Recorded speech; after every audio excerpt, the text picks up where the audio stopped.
Bowser versus Dr. Eggman, the king of the Koopas and the baddest of badniks. And they're not alone. He's Wiz, I'm Boomstick. And it's our job to analyze their weapons, armor, and skills to find out who would win a death battle. The Mushroom Kingdom. A peaceful land of kindness, adventure, love. Boring! Move aside, princess! It's time this place got way more awesome! Here comes King Koopa himself, better known as Bowser! The moment this orphan star child was found by Kamek, it was clear Bowser would command the disparate outcasts of the Mushroom world. The Koopa clan. Sadly, not everyone's born a toad, and they treat these critters like monsters, fated to a life of infinite jump farming for one-ups. Bowser wanted a different world, but Princess Peach Toadstool would never allow the evil king's day in the sun. Her light was so bright, Bowser became infatuated with her. So he turned all the toads into bricks and kidnapped her, putting their princess in another castle, and another, like 40 years of castles, only to be released if she agrees to marry him and his dad bod. Yet he was foiled time and time again by those pesky Mario brothers. However, Bowser is nothing if not persistent. Look at him! Dude's built like a brick house strapped to a saw trap. That spiked shell takes a lot of punishment. Not even the weight of a castle can scratch it, especially when he rolls up like a prehistoric Beyblade. And the Koopa King doesn't just breathe fire and control lava, he commands nature itself. Spitting meteors from outer space, beckoning the earth with a snap, inhaling torrents of wind, straight up calling down lightning. What else has he got? Oh, just a little dabbling in dark magic. Hell yeah. Wizard Turtle. The original NES manual even describes him as a sorcerer king. Magic is how he turned the toads into bricks, only countered by the princess's heart magic. But that's not all the magic he's mastered. Telekinesis, creating perfect clones, reanimating his undead skeleton, and worst of all, ruining every game of Mario Party. Hey, no! I stole those coins fair and square! Bowser spent decades hoarding treasures, coins, magic star rods, warships, clown cars, you name it. This is the same guy that created multiple flying castles fashioned after his own face. Yeah, he's definitely got an ego on him. He's talked about having a 4-digit IQ, but I've seen this moron put death traps in his own backyard. A man after my own heart. Despite his clumsiness, Bowser's charisma and leadership brought many to his side. Not enough to defeat Mario, but his army doesn't make it easy on the Red Plumber. They're the most wicked band of misfits this side of World 8-4. The Koopa Troop, an army spanning multiple territories across the Mushroom world and beyond. Koopas, the Troopas, and the others make up the infantry. Some with wings, some in shoes, and some even in race cars. They're the red shirts, first in and first out. Piranha plants, bloopers, and lakitus use their surroundings to get the jump on unsuspecting prey, by land, sea, or sky. We'd be here forever jotting down the small fries, booze, shy guys, Indian bombs with feet, and more. It was imperative for Bowser to nurture a unit that covers their own vulnerabilities. For example, Kamek and Kingu both have magic, but Blue has battlefield control with illusions and destabilizing dimensions, while Kamek focuses on buffing allies, canceling enemy powers, summoning anything he desires. Or swapping my items to screw up my Mario Party lead. Not again! Speaking of items, most of the minions can use pretty much any power-up Mario can. The Goombas make frequent use of Tanuki tails, and Bowser can really get into the cat roleplay. But as the Koopa Troop grew and grew, it started to feel less like an army and more like a family unit. Oh, you mean like his kids, the Koopalings? They're adopted. What's the difference? Good point. Bowser took them in and even trained them in dark magic. So no one's as spoiled as his natural Nepo baby, Bowser Jr., captain of the Koopa Troop. Spoiled is an understatement. Remember his escapades as Shadow Mario? He terrorized Delfino Plaza with literal evil paint. That whole debacle was basically his attempt at elementary school art class. And I bet Bowser still has some on the fridge. But really, the king is very protective of his kids. If the fam's in trouble, he can will himself to transform into a giant kaiju, off to crush whatever bullies talking smack. Maybe a little overkill. Just one punch from Giant Bowser launched a castle out of orbit. Taking into account the flight path and the scale of their universe, Bowser's punch must have hit with a force of over 125 trillion tons of TNT. Considering how Yoshi punted poor Raphael the Raven so hard he exploded into a constellation of stars, this isn't even close to Bowser's whole strength. So don't bully his kid, especially if he falls into some of Bowser Jr.'s set of black paint. That stuff's scary. Enough to unleash Bowser's dark fury, a form whose very steps cause widespread natural disasters. Okay, seriously, how does Mario ever beat this guy? He's like Godzilla, Doctor Strange, and John Cena all in one big turtle. We're not even to the best part. Bowser's dark magic became so potent he eventually learned how to warp the very fabric of reality. Anything the king imagines, he makes happen. He turned all of Yoshi's Island into a storybook. And remember those painted worlds in Mario 64? Yeah, he made those. And the staircase that goes on and on and on and on and on and on and on. Oh God, does anyone know how to BLJ? He also stole ultra-powerful items like the Wonder Flower, which can mold reality like Play-Doh, and the Dream Stone, which can be used to wish someone out of existence. But his most iconic thefts are those big shiny power stars. Don't judge a book by its cover. Infant power stars, aka Lumas, can become whole galaxies. They also ferry Mario across the universe in 3 seconds. That's 489 quadrillion times light speed. Obviously, the Big Daddy Grand Stars are even crazier. Bowser used one to power his space kingdom, but then guess who showed up to ruin everything?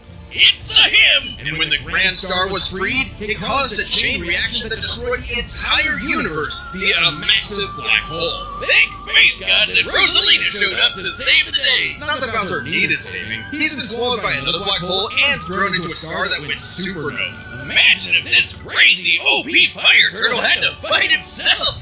Oh wait, he did, and he beat the hell out of him. With all this power, it's no wonder he still hasn't conquered the Mushroom Kingdom. Perhaps it's because his visions of grandeur were never really what he sought. Surrounding him is a crew of outcasts and miscreants like him, ride or dies that can't be swayed against him. Oh, are you saying he's secretly happy because he's got a big monster family now? Yes, but also when they actually worked together, they legitimately conquered most of the known universe. So, he's a baddie through and through, who will teleport through space and time to show you what's what. Because he's no ordinary Koopa. Make way for the king! Citizens of Earth, lend me your ears. Imagine a world of endless possibility, where people are free as the wind. Isn't it disgusting? Now imagine a better world, one with proper guidance and the technology to bring about global peace. But Wiz, only a brilliant mind can make that happen. Not just any brilliant mind, he's a genius at heart who knows the dangers within. He's Ivo Robotnik. Dr. Eggman! As a mad scientist myself, his story is my inspiration, just as Eggman's was his grandfather, Gerald Robotnik, who sought to create world peace through technology. But then his beloved granddaughter, Maria, was killed by the Guardian Unit of Nations, better known as Gun. They're freaking called G-U-N. Anyway, Lil Eggy grew up a lonely narcissist because all his family talked about was Maria this, Maria that. Boo-hoo! Neglect and envy tainted Ivo's goals of following Gerald's footsteps. He distanced himself from his grandfather's legacy. Instead of bettering the world, he would conquer it to get the attention he deserved. No, you mean craved. Desperately craved. Tomato, tomato. You just said it the same way twice. He aimed to establish Eggman Land, a capital of science. And this paradise would have worked just fine if not for that blasted Sonic the Hedgehog. For years, Eggman's plans literally blew up in his face. And he's a very sore loser. But just like any good experiment, the doctor did more testing, seeking better results. He's created plenty of knickknacks to terrorize the world with. A laser gun, a cloning ray, mind control cannons, a flying armada, typical evil scientist stuff. Then there's the big ones. He invented a spatial displacement trap, which, while online, scatters and targets atoms across space. Oh, and then there's the metal virus, which transmutes organic tissue into living metal zombies. It's so deadly it created a plague that nearly wiped out all life on Earth. Shame Eggman never made himself immune to it. That's a whoopsie. And when he's not duping you with decoys, he's riding in style with the Eggmobile. It's lightweight maneuverability, but tough enough to withstand moon-sized explosions and even the center of a black hole. I mean, it's kind of lame looking, but he can plug it into big bad mechs like the Egg Walker or the Death Egg Robot, whose giant laser once obliterated 77,000 cubic meters of rock in an instant. That's like having an atomic bomb in your pocket all the time. Oh, okay, maybe this guy's pretty cool. Eggman built machines for a long list of combat situations. Some look like knights, others use extraterrestrial sources like the Wisps, and then there's the orbital bases, like the Death Egg. The reference is obvious, but Darth Vader's version is like a toy compared to the Death Egg, which can annihilate stars. Woo!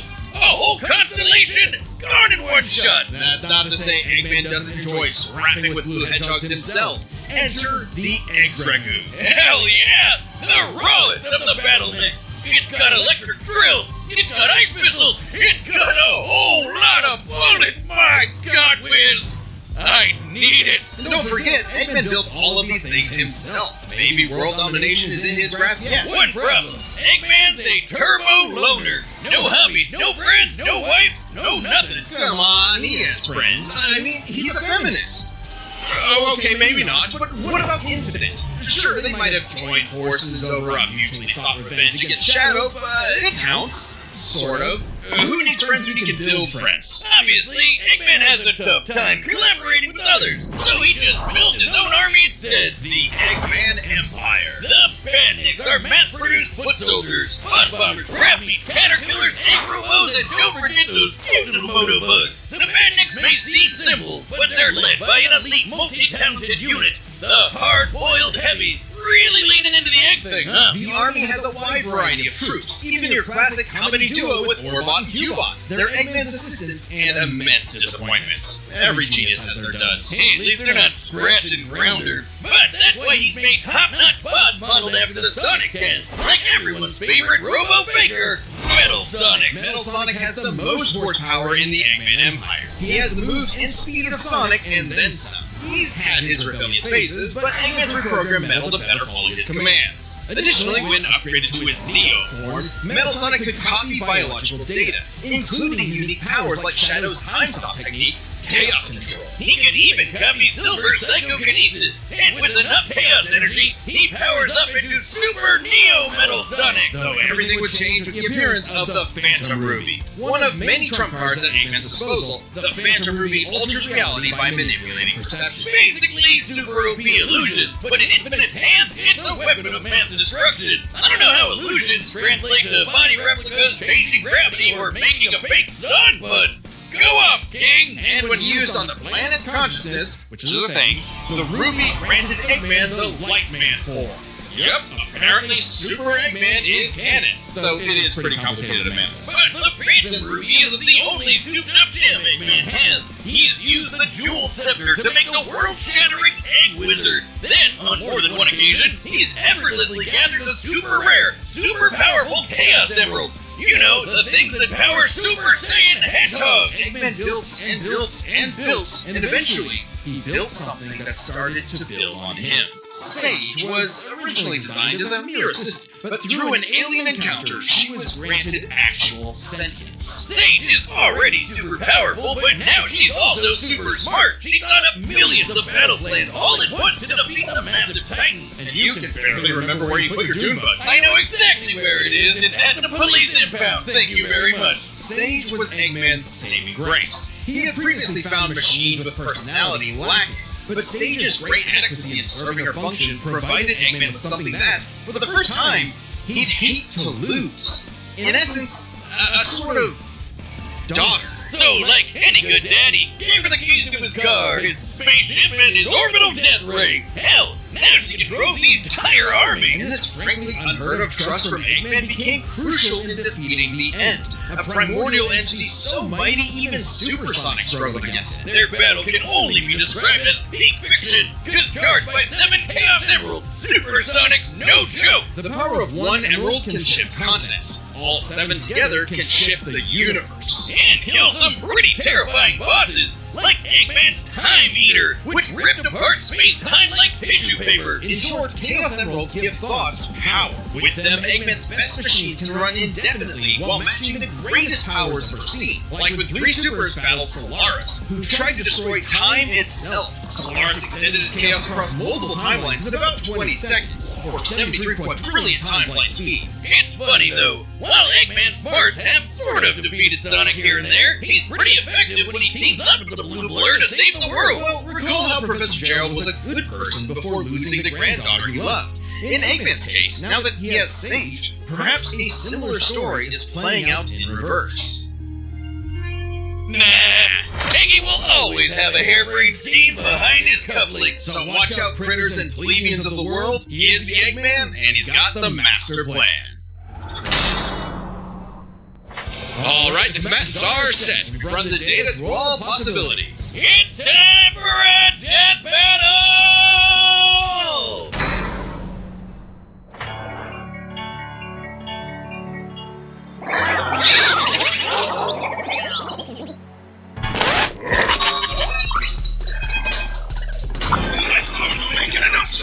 This territory is now the base for my upcoming Eggman Land 2. What a joke! Yeah, I am Dr. Eggman, your genius overlord. Take a load of this.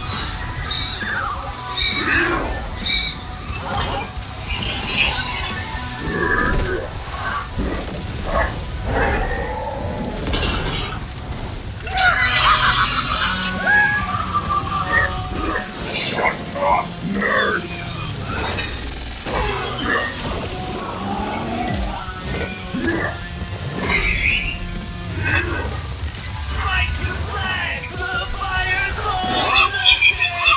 You'll be toys an invasion board, but think those you better. Decoy, idiot!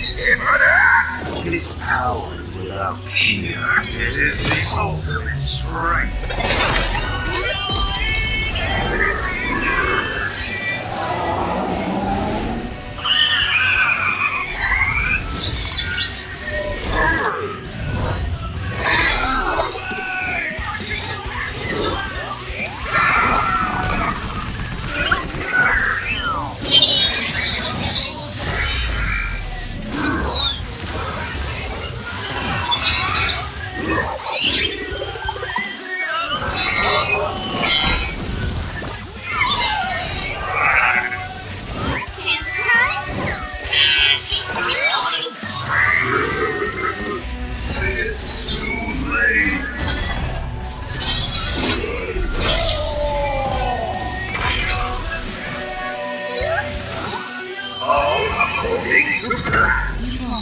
Before it has begun. Excellent work as always, Metal. Ready to wrap this up, Sage? As you command. You know what they say, the more the merrier. Showtime!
So long, Doctor.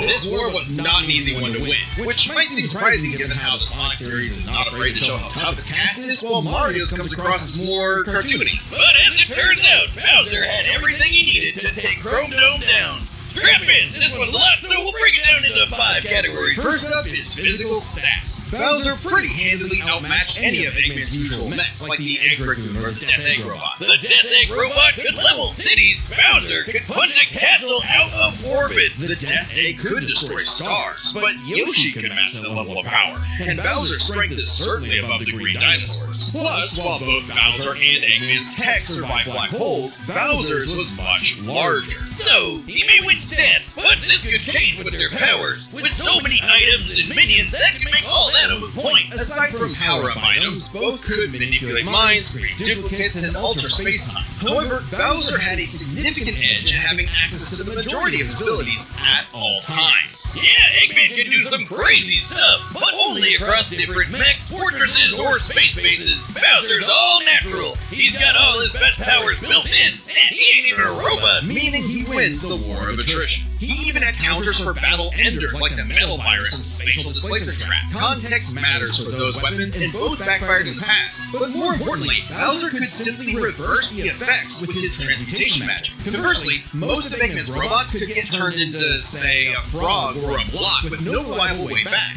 Bowser takes the edge in powers. But definitely not for intelligence. Come on, you have a 4-digit IQ, Bowser? Really? That's cute. I mean, don't get me wrong. Bowser's not an idiot. Usually, just really, really clumsy.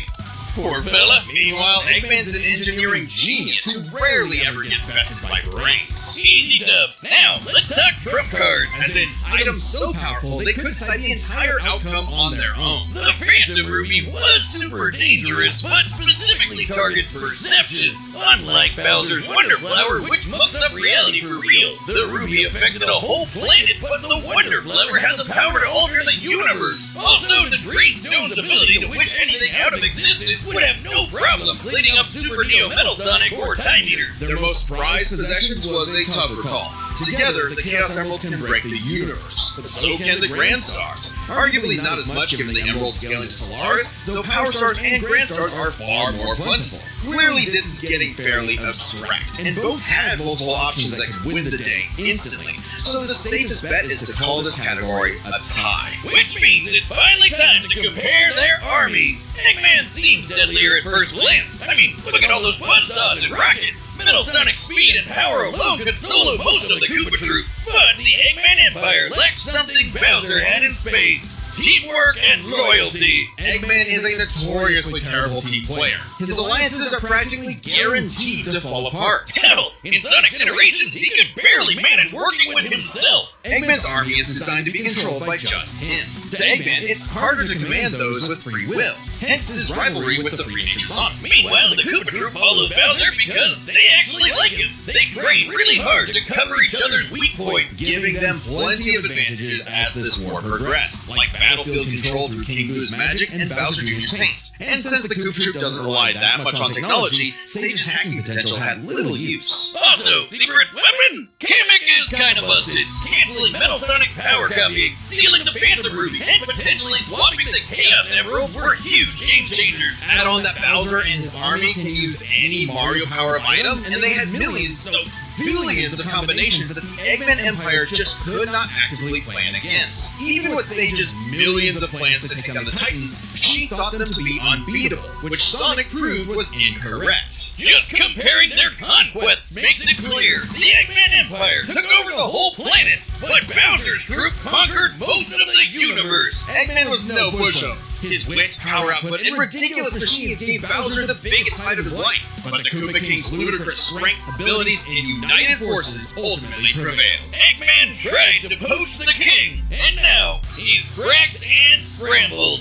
The winner is Bowser.